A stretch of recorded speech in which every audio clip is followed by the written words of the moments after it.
Monsieur le Président, Madame la Première vice-présidente, chers collègues, elle l'a bien mérité, elle l'a bien cherché. Il s'est excusé, c'est de sa faute. Tu as vu comment elle était habillée?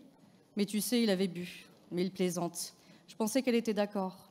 Voilà ce que l'on peut encore entendre par-ci, par-là, dès qu'une femme victime d'agression sexuelle, de harcèlement, de violences physiques et ou psychologiques a le courage de parler. Parce qu'il en faut du courage, beaucoup de courage. Malheureusement, bien d'autres préfèrent le silence, par honte, mais aussi par peur. Peur du jugement ou de la sous-estimation d'actes pourtant très graves. Et il y a aussi et surtout le silence de celles et ceux qui savent, de celles et ceux qui préfèrent ne rien voir ni rien entendre. Sauf qu'un jour, cela pourrait concerner leur fille, leur sœur, leur épouse, leurs proches. Aucune femme n'est à l'abri, il faut savoir libérer la parole pour que des drames ne se reproduisent plus. Car rien ne justifie ni excuse des violences, qu'elles soient physiques, sexuelles ou morales. Cette prise de parole pour dire que nous pensons à ces femmes victimes et que nous les soutenons.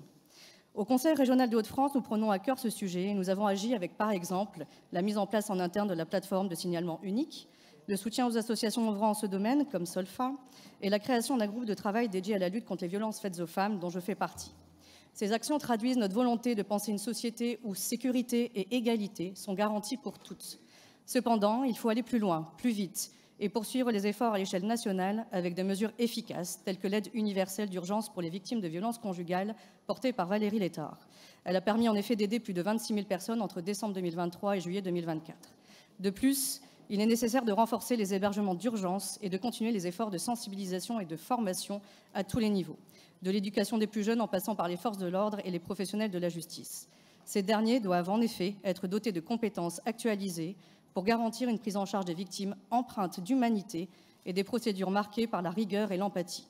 C'est un levier essentiel pour éradiquer les stéréotypes sexistes et impulser un changement culturel durable. J'invite chacun d'entre vous à soutenir ce vœu et à poursuivre notre engagement pour une région et un pays où aucune femme ne vit dans la peur. Je vous remercie.